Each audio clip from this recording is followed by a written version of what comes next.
Guadalajara's Via RecreActiva is one of the world's most successful open streets programs. So successful that the Robert Wood Johnson Foundation hosted a study group of 20 professionals from the United States to go to Guadalajara, participate in the Via RecreActiva, meet its leadership, and emulate what Guadalajara has done to integrate public health into the Open Streets program. Open Streets is a simple concept. We open the streets to the people and close them to cars for a few hours every week. We create a network of streets where people come out to walk, to bike, to skate, to run, to do different activities. The Via RecreActiva is the result of citizens coming together with a vision to make Guadalajara a better city for all residents. After an incredible 2-year pursuit for permission from elected officials and city government, the program was launched in 2004. Organizers expected 3,000 people. 35,000 showed up the first Sunday.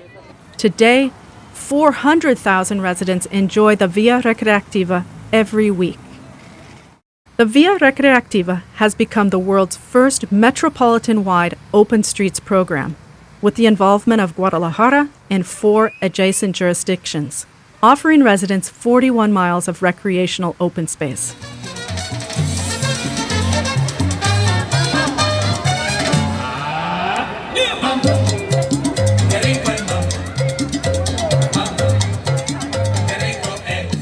When we look at any city from the air, the biggest public space are the streets. About 25% of our cities are streets. About 80 or 90% of our public space are the streets. So how are we going to use the streets? By public, I mean that belong to everybody, young or old or rich or poor. So this is about democratizing the cities.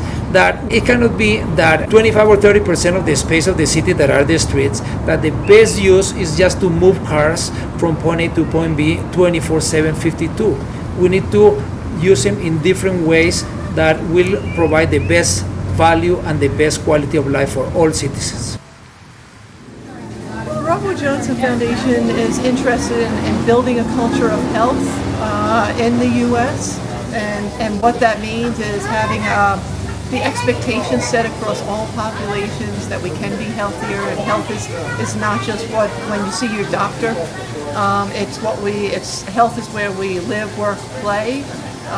It's as much it's our community, it's the people we're with, it's the food we eat, it's the activity we do. There is no health system in the world that is going to survive if it's only curative.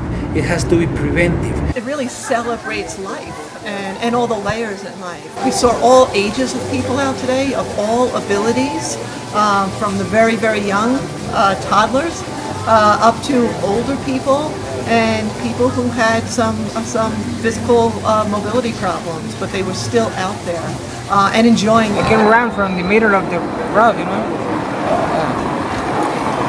It's nice to be walking in the middle of the road. One of the things that old people tend to miss the most is people. So opening the streets, all of a sudden people can come out and integrate. For people of any age, but I think for all the adults, it would help them enjoy the city. All of a sudden you see the city from a different perspective. And that's something that brings a lot of happiness and joy, but it also improves both the physical health as well as the mental health. The benefits of open streets are multiple. It's not just a recreation, although it's a fantastic recreation for anyone, regardless of their economic, social, or ethnic background. But in addition to recreation, it's great for the environment because we have measured the level of the noise and also the quality of the air, and it's much better. It's also going to be good for economic development because all of a sudden, more people will want to live in cities that are fun and exciting. And it's also good for mobility, for transportation. When people use the open streets and they walk or they bike, they realize usually how short are the distances. So the benefits are way beyond recreation, and in addition, it's lots of fun. And all you really need is 2 feet and a heartbeat to have a lot of healthy fun.